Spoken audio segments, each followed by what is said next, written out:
اسلام آباد سے خبر کے متعلق وفاقی حکومت نے 9 نومبر کو شاعر مشرق علامہ محمد اقبال کے یوم پیدائش کے موقع پر ملک بھر میں عام تعطیل کا اعلان کیا ہے۔ یہ تعطیل علامہ اقبال کی علمی، ادبی اور قومی خدمات کو خراج تحسین پیش کرنے کے لیے کی گئی ہے۔ حق پاکستان نیوز میں خوش آمدید ناظرین، وفاقی حکومت نے 9 نومبر کو علامہ اقبال کے یوم پیدائش پر ملک بھر میں عام تعطیل کا اعلان کر دیا۔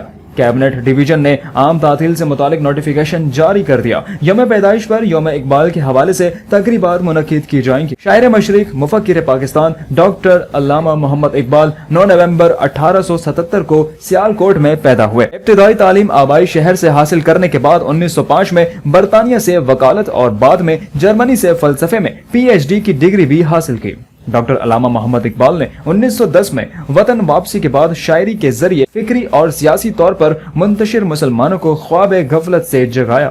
سیاستدان کی حیثیت سے ان کا سب سے بڑا کارنامہ نظریہ پاکستان کی تشکیل ہے۔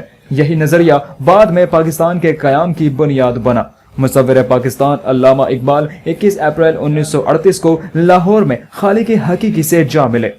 انہیں بادشاہی مسجد کے پہلو میں دفن کیا گیا۔ مزید اپڈیٹس کے لیے دیکھتے رہیے حق پاکستان نیوز۔